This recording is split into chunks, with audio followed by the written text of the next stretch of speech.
Now, the reason I know so much about gay animals is because I have a friend that works at Edinburgh Zoo.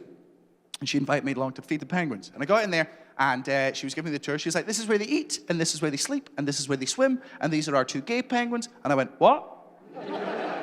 She went, these are our 2 gay penguins? I was like, I'm sorry, one more time? These are our 2 gay penguins? And I was like, why did you show me anything else? Fucking wasting my time with antelopes. Tell the rest of the animals to take the day off. This is the zoo now. I'm like, what do you mean they're gay? She's like, they're gay. I'm like, how? And the reason there are gay penguins is the best reason I've ever heard. As an audience, can you tell the difference between a male and female penguin? No. Neither can most male penguins. And penguins mate for life.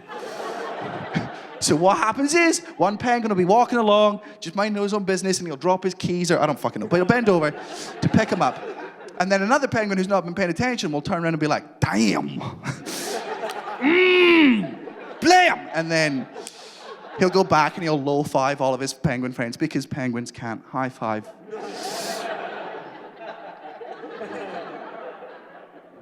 And then the first penguin will stand up and turn around and be like, dude, it's Steve. What the fuck was that about? And the first penguin was like, no. Oh, fuck. Oh, well, according to penguin law. Together forever. And they spend the rest of their stupid penguin lives together, right? Now, at this point in the story, I am on the floor crying with happiness and joy and everything because it's the best thing in the world. They're just looking at me like, and I'm like, adorable homos. I love it so much. I'm like, it can't get better. Does. Right? A couple of years ago, came to mating season in the zoo, right? So all the straight penguins started to have their sex. The 2 gay penguins also started to have their sex. A couple of months later, all the female penguins started to lay their eggs. The 2 gay penguins didn't lay an egg. And they were confused by this.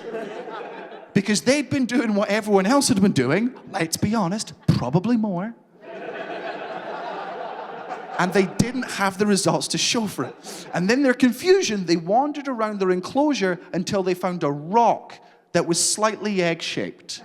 And they just assumed that this was their egg.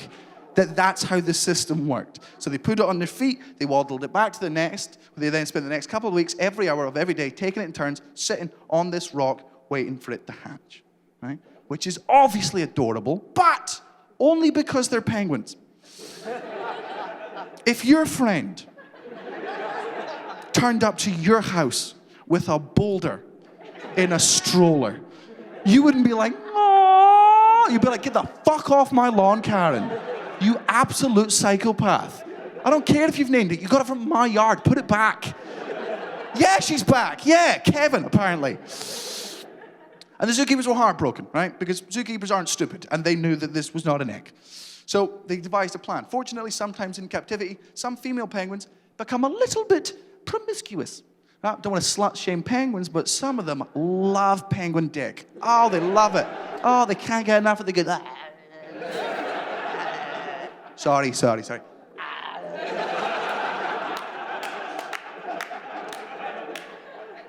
And sometimes they lay too many eggs. And penguins, one-on-one, great mothers. But they can't really raise more than 1 or 2. Sometimes they just neglect them to death. So the zookeepers took one of the spare eggs and they gave it to the gay penguin parents. And if you go to Edinburgh for whatever reason, go to the zoo, ask any of the zookeepers, they'll happily point it out to you. There's at least one penguin in Edinburgh Zoo that has been raised by gay penguin parents. And it is no different from any other penguin except that it's slightly better dressed. He's got a little bow tie and his name's Sebastian. It's not true.